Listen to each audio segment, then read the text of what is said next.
Can you believe how hot it is? And if you're sweating in shorts, imagine how your dog feels wearing a winter coat.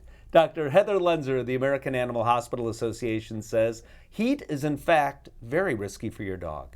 It can be devastating. It absolutely can, especially if it's the first hot day of the year and they're not used to that heat at all.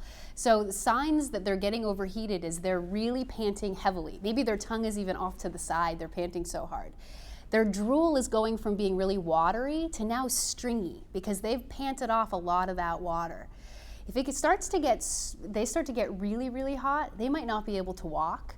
And they're starting to really actually change colors. Their tongue goes from being pink and it starts turning blue because they're starting to go into shock from the heat. So you need to look for those warning signs. Most importantly, Dr. Loenser says you have to be careful about how you go about cooling down your dog. And what people want to do is they realize it. It takes a little bit for them to realize it, but then they do and they want to solve the problem right now.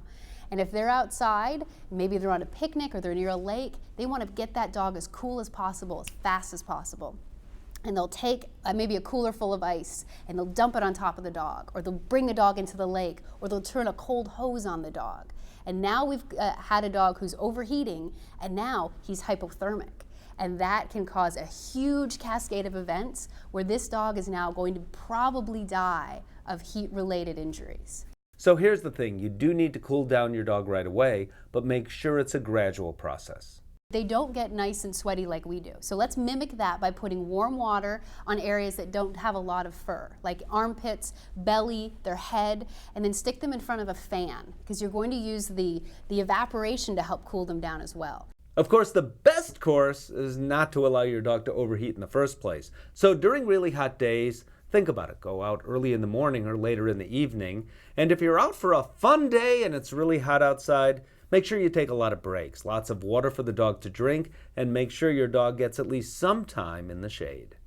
Don't forget, more than anything else in the world, your dog wants to play with you. So it's up to you to say, you know what, it's hot out. Enough is enough. Be smart and be safe. Have a great summer. And more tips on summer safety are available at aha.org. I'm Steve Dale.